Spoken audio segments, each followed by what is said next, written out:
Assalamu alaikum, dear student. How do you do? I hope you are well by the grace of Almighty Allah. Dear learners, আমরা গত ক্লাসে টেন্সের শ্রেণী বিভাগ নিয়ে আলোচনা করেছিলাম, অর্থাৎ টেন্সের প্রকারভেদ সম্পর্কে আলোচনা করেছিলাম। আজকে এর ব্যতিক্রম নয়, আজকে আমরা টেন্সের প্রকারভেদ সম্পর্কে আলোচনা করব। আজকে আলোচনা করব ফিউচার টেন্সের প্রকারভেদ সম্পর্কে। ফিউচার টেন্সের চার প্রকার টেন্স আছে। একটা হচ্ছে future indefinite, future continuous, future perfect continuous. At first আলোচনা করে নিই আমরা future indefinite tense. Future indefinite tense কাকে বলে? কোনো ভার্বের কাজ ভবিষ্যৎকালে হবে বা চলবে, এরূপ বোঝালে তাকে ফিউচার ইনডেফিনিট টেন্স বলে।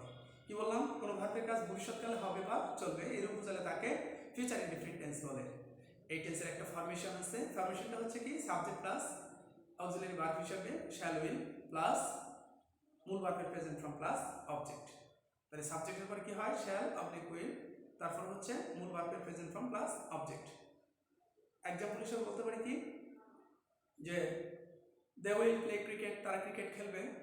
আই উইল গো হোম, আমি বাড়ি যাব। I shall read a story book, আমি একটা গল্পের বই পড়বো।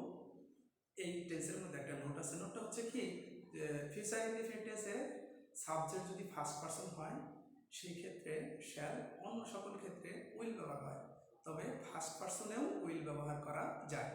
বিষয়টা ক্লিয়ার? অর্থাৎ উইল সব জায়গায় ব্যবহার করা যায়, আর শ্যালটা শুধুমাত্র কেবলমাত্র ফার্স্ট পারসনের ক্ষেত্রে। ইভেন ফার্স্ট পারসনেও উইলও ব্যবহার করা যায়। বিষয়টা ক্লিয়ার হওয়ার জন্য আমরা একটু বোর্ডের দিকে তাকাই সবাই। ফিউচার ইনডেফিনিট টেন্স, কোনো ভার্বের কাজ ভবিষ্যৎকালে হবে বা চলবে, এরূপ বোঝালে তাকে ফিউচার ইনডেফিনিট টেন্স বলে। ফরমেশনটা কি? Subject plus shall will plus মূল ভার্বের present form plus object. Example, I shall buy a new car. আরেকটা example, they will play cricket. এরপরে যে নোটটা বললাম, সাবজেক্ট ফার্স্ট পারসনের ক্ষেত্রে শ্যাল, বাকি সকল পারসনের ক্ষেত্রে উইল ব্যবহার হয়, তবে ফার্স্ট পারসনেও উইল ব্যবহার করা যায়। এরপর চলে আসি আমরা ফিউচার কন্টিনিউয়াস টেন্স। কোনো ভার্বের কাজ ভবিষ্যৎকালে হইতে থাকবে বা চলতে থাকবে, এরূপ বোঝালে তাকে ফিউচার কন্টিনিউয়াস টেন্স বলে। ফরমেশনটা কি? Subject plus shall be, will be plus মূল ভার্বের সাথে আইএনজি প্লাস অবজেক্ট। ফরমেশনটা আবার বলতেছি, সাবজেক্টের পরে shall be, will be plus মূল ভার্বের সাথে আইএনজি প্লাস অবজেক্ট। এক্সাম্পল বলতে পারি আমরা, যে এক্সাম্পল হিসাবে আমরা একটা উদাহরণ বা একটা এক্সাম্পল দিতে পারি। সেটা হচ্ছে কি, যেমন he will be writing a letter, সে একটা পত্র লিখতে থাকবে। অথবা we will be playing football, কি বললাম? We will be playing football, আমরা ফুটবল খেলতে থাকবো। অর্থাৎ কোনো কাজ ভবিষ্যৎকালে চলমান থাকবে, এরূপ বোঝালে তাকে ফিউচার কন্টিনিউয়াস টেন্স বলে। বিষয়টা ক্লিয়ার হওয়ার জন্য আমরা একটু বোর্ডের দিকে তাকাই। যেমন ফিউচার, কোনো ভার্বের কাজ ভবিষ্যৎকালে হইতে থাকবে বা চলতে থাকবে, এরূপ বোঝালে তাকে ফিউচার কন্টিনিউয়াস টেন্স বলে। ফরমেশনটা কি? Subject plus shall be, will be plus মূল ভার্বের সাথে আইএনজি প্লাস অবজেক্ট। বিষয়টা ক্লিয়ার হওয়ার জন্য আমরা একটা এক্সাম্পল দিকে তাকাই। এক্সাম্পলের দিকে সবাই খেয়াল করি, যে he will be writing a letter, সে একটা পত্র লিখতে থাকবে। উইল বি প্লেইং ফুটবল, আমরা ফুটবল খেলতে থাকবো। অর্থাৎ দেখো এখানে ডিফারেন্সটা ইনডিফিনিট টেন্সে কন্টিনিউয়াস ডিফারেন্স হচ্ছে, শ্যাল উইলের সাথে অতিরিক্ত বি হচ্ছে, আর মূল ভার্বের সাথে আইএনজি হচ্ছে। আমরা এটা কিন্তু আগে জেনেছি যে সকল প্রকার কন্টিনিউয়াসে মূল ভার্বের সাথে আইএনজি হয়। আর তিনটা perfect, present perfect, past perfect, future পারফেক্টে মূল ভার্বের পাস্ট পার্টিসিপল ফর্ম হয়। এবং প্রেজেন্ট ইনডিফিনিট, ফিউচার ইনডিফিনিটে মূল ভার্বের প্রেজেন্ট ফর্ম, পাস্ট ইনডিফিনিটে মূল ভার্বের পাস্ট ফর্ম। এটা আমরা আগেই জেনেছিলাম। তো এখানে কন্টিনিউয়াস হলে আমরা কি করি? আইএনজি যোগ করি, যে কারণে এখানে মূল ভার্বের সাথে আইএনজি হয়েছে।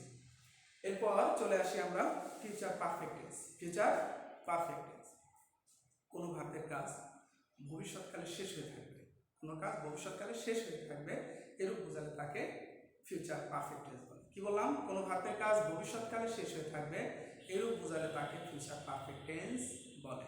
ফরমেশনটা কি? Subject plus shall have oblique will have plus মূল ভার্বের past participle form plus object.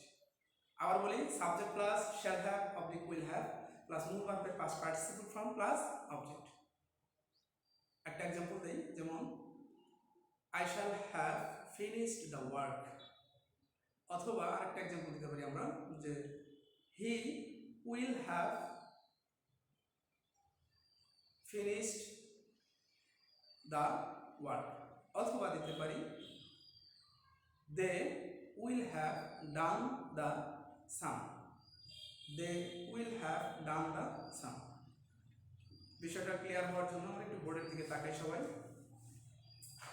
Future perfect, কোনো ভার্বের কাজ ভবিষ্যৎকালে শেষ হয়ে থাকবে এরূপ বোঝালে তাকে ফিউচার পারফেক্ট টেন্স বলে। ফর্মেশনটা হচ্ছে subject plus shall have oblique will have plus মূল ভার্বের past participle form plus object. বিষয়টা ক্লিয়ার হওয়ার জন্য একটু एग्जांपलेর দিকে তাকাই সবাই। I shall have finished the work. আরেকটা एग्जांपलेর দিকে খেয়াল করি, he will have done the sum. He will have done the sum. আশা করি एग्जांपल ভিত্তিক এই ফিউচার পারফেক্ট টেন্স সম্পর্কে তোমাদের ভালো ধারণা হয়ে গেছে। এরপর আসি আমরা future perfect continuous tense. Future perfect continuous, কোনো ভার্বের কাজ ভবিষ্যৎকালে দীর্ঘক্ষণ যাবত চলতে থাকবে বা হইতে থাকবে এরূপ বোঝালে তাকে ফিউচার পারফেক্ট কন্টিনিউয়াস টেন্স বলে। কি বললাম? কোনো ভার্বের কাজ ভবিষ্যৎকালে দীর্ঘক্ষণ যাবত চলতে থাকবে বা হইতে থাকবে এইরূপ বোঝালে তাকে ফিউচার পারফেক্ট টেন্স বলে। উদাহরণস্বরূপ বলা যায়, যেমন they will have been playing cricket since morning.